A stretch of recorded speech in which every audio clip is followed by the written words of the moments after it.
آج کا سوال، ایک میڈیا اسکالر کا کہنا ہے قل انما حرم ربی الفواحش سورہ اعراف کی آیت نمبر 31 اور 32 میں ہے۔ ان کی اس قرآنی ریسرچ و تحقیق اور قرآنی مطالعے کی بابت آپ کی کیا رائے ہے؟ اللہ تعالیٰ نے اس سوال کا جواب قرآن مجید میں نہایت وضاحت کے ساتھ بالکل کیٹیگوریکل طریقے سے دے دیا ہے، اور یہ بتا دیا ہے سورہ اعراف کی آیت 31-32 میں کہ کھانے پینے کی چیزوں کے سوا میں نے صرف 5 چیزیں حرام کی۔ قرآن مجید کے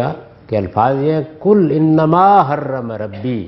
آپ پڑھیے اس آیت کو 31-32 آیت میں، کل انما حرم ربی الفواحش ما ظہر منہا وما بطن۔ جی میں آپ کے سوال کی تائید کرتا ہوں کہ قل انما حرم ربی الفواحش یہ سورہ اعراف کی آیت نمبر 31 اور 32 میں نہیں ہے، لیکن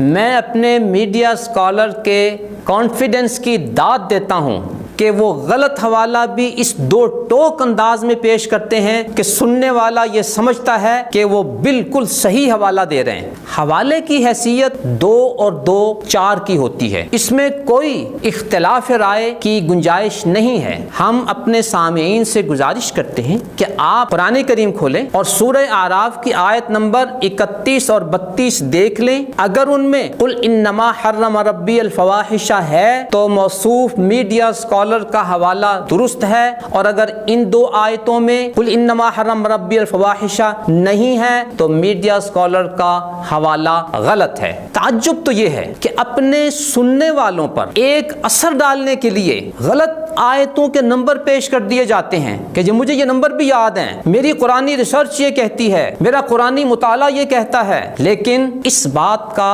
خیال نہیں ہوتا کیا میں آیتوں کا حوالہ درست بھی دے رہا ہوں یا نہیں۔ دوسرا سوال کہ جس طرح موصوف میڈیا اسکالر آیتوں کا غلط حوالہ اس 2 ٹوک انداز میں بڑے کانفیڈنس سے بیان کر رہے ہیں، وہ اپنے غلط افکار و نظریات کو بھی اسی 2 ٹوک اور کانفیڈنس کے انداز میں بیان کر رہے ہوتے ہیں کہ میں بالکل صحیح بات کر رہا ہوں، اس کے علاوہ اور کوئی بات صحیح اور درست نہیں ہے۔ سننے والا ان کے اس انداز سے متاثر ہو جاتا ہے، لیکن حقیقت کی تہ تک پہنچنا یہ ہر آدمی کے بس کی بات نہیں ہوتی، اور موصوف میڈیا اسکالر اپنے اس انداز اور لوگوں کی سادگی سے فائدہ اٹھاتے ہوئے اپنے افکار و نظریات لوگوں پر مسلط کرنے میں کامیاب رہتے ہیں۔ جی محترم سامعین، جس طرح ہمارے موصوف میڈیا اسکالر آیتوں کا غلط حوالہ بڑے 2 ٹوک انداز میں اور بڑے کانفیڈنس سے بیان کرتے ہیں، بعینی اسی طرح قل انما حرم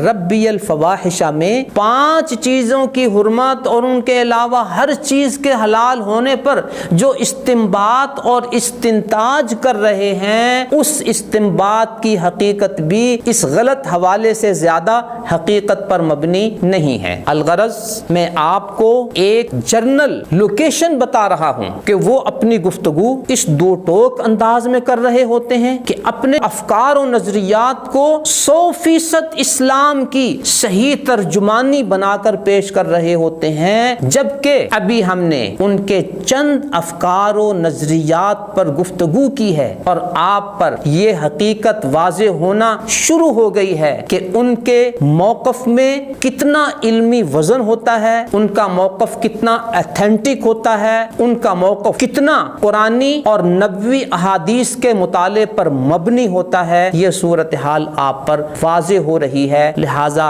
ان کے اس زبانی جمع خرچ اور ان کے اس انداز گفتگو سے زیادہ متاثر ہونے کی ضرورت نہیں ہے۔